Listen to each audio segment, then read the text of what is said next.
Coucou les créateurs! Aujourd'hui, on fait une session mandala. On va tracer ensemble un mandala du début jusqu'à la fin. Donc tracer, mettre en couleur et décorer. Là, dans cette première étape, vous voyez que j'ai tracé toute la grille, c'est-à-dire les cercles au crayon de papier et tous les axes, 36 axes. Et maintenant, je vais préparer ma figure avec 3 parties, c'est-à-dire 30 degrés. Et ensuite, je reporterai tout le reste 12 fois, enfin 11 fois plus celui-là, ça fait 12 pour faire tout le mandala. Je travaille, comme vous le voyez, au crayon de papier au début, quand je ne sais pas trop où je vais. Et puis, dès que l'idée commence à arriver peut-être un peu plus clairement, je passe au stylo, je repasse par-dessus les traits de crayon, comme on le voit ici. À nouveau, s'il y a un moment où j'hésite, où je ne suis pas sûre de la dimension, de la forme, je commence par le crayon de papier et ensuite je repasse au stylo. J'ai tracé des cercles concentriques, mais parfois il me faut un cercle supplémentaire pour avoir des repères encore différents de ce qui était au départ. Donc ça m'arrive de retracer un cercle en plein milieu du mandala pour pouvoir me donner des nouveaux repères. À nouveau, je reprends le crayon de papier parce que je ne suis pas tout à fait sûre de où je commence une boucle, jusqu'où je la prends, etc. Et à partir du moment où j'arrive à voir un petit peu plus loin où va le dessin, je repasse les traits de crayon avec le stylo. Et après, je continue directement au stylo parce que j'ai plus ou moins déjà quelque chose dans la tête. C'est un exercice que je fais régulièrement, de passer du crayon au stylo, du stylo au crayon. Ça m'arrive aussi parfois de tracer quelque chose au crayon et puis en fait, une fois qu'il est sous mes yeux, bah, ça ne me plaît pas. Et du coup, je le gomme et j'en refais un autre jusqu'à ce que ce soit quelque chose d'assez sympa et confortable à regarder, on va dire. Je monte la partie de mandala jusqu'en haut et ensuite, je vais donc la dupliquer 11 fois pour avoir la totalité du cercle. Ça veut dire que j'aurai 12 parties complètement identiques pour mon mandala. Ensuite, je vous laisse regarder la vidéo tranquille.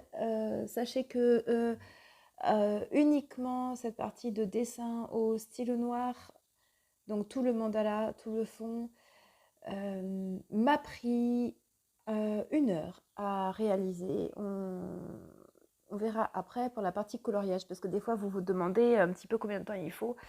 Donc voilà, juste la partie dessin, les traits au stylo, au crayon aussi, et puis toute la grille de départ. Il m'a fallu 1 heure, un peu plus d'1 heure, pour la tracer. Je vous laisse continuer de regarder tranquillement avec de la musique en fond.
Donc une fois que le mandala au centre est terminé, la plupart du temps, je laisse le bord en blanc, sans rien faire dedans. Et puis parfois, ça m'arrive de soit faire des traits ou de raccourcir aussi le rectangle en juste un carré. Bon, là, aujourd'hui, j'avais envie de remplir un petit peu l'intérieur. C'est pour ça que j'ai commencé à tracer un cercle plus grand qui délimite des dessins à l'extérieur. Donc d'un côté, j'ai fait des espèces de décoration type feuilles, boucles. C'est ce que je fais en doodle généralement. Ça sert juste à décorer comme ça, en imaginant qu'après, il y aura de la couleur derrière, évidemment. Et puis de l'autre côté, j'ai fait des traits, pas droits du tout, comme vous le voyez, et qui, une fois remplis en couleur, vont pouvoir soit représenter la mer, l'océan peut-être, ou le ciel, selon l'imagination de chacun. En fait, on verra. Donc j'ai envie d'y mettre du bleu, évidemment, pour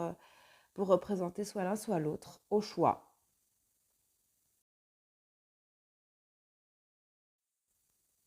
On passe à la mise en couleur. Pour toute la mise en couleur, j'utilise les Stabilo Pen 68.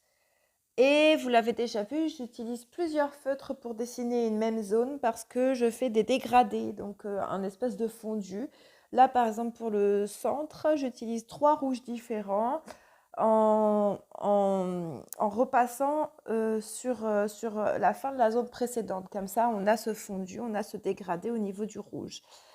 Je laisse volontairement la vitesse normale pour le début de chaque motif et puis après, j'accélère à chaque fois le reste des formes pour la même couleur, parce que sinon la vidéo serait beaucoup trop longue, évidemment.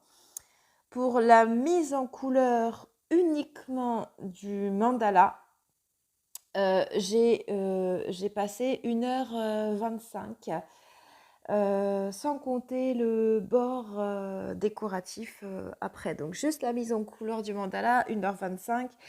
J'ai accéléré pas mal de fois quand même pour pouvoir aller plus vite dans la mise en couleur. Mais comme ça, vous verrez à chaque fois les feutres que j'utilise. Donc, je suis une grande adepte des couleurs de l'arc-en-ciel et je voulais encore une fois utiliser les couleurs dans l'ordre de l'arc-en-ciel. Donc, tout mon mandala se fait dans cet ordre-là et arrivé au milieu, je repars dans l'autre sens. Vous verrez le résultat final. La vidéo étant trop longue, j'ai arrêté à la fin de la mise en couleur du mandala. C'est-à-dire que je posterai dans une deuxième vidéo la mise en couleur du fond, le fond décoratif avec les feuilles, les boucles et puis ces traits de mer ou de nuages. Je les posterai dans une autre vidéo pour pas que tout soit trop long. Profitez bien de la mise en couleur et puis vous pouvez me dire en commentaire quelles sont vos couleurs favorites, si vous aimez vous aussi avoir tous ces dégradés des couleurs de l'arc-en-ciel ou si vous avez des envies particulières de me voir mettre en couleur mes prochains mandalas. N'hésitez pas à me dire ce que vous aimez dans les commentaires.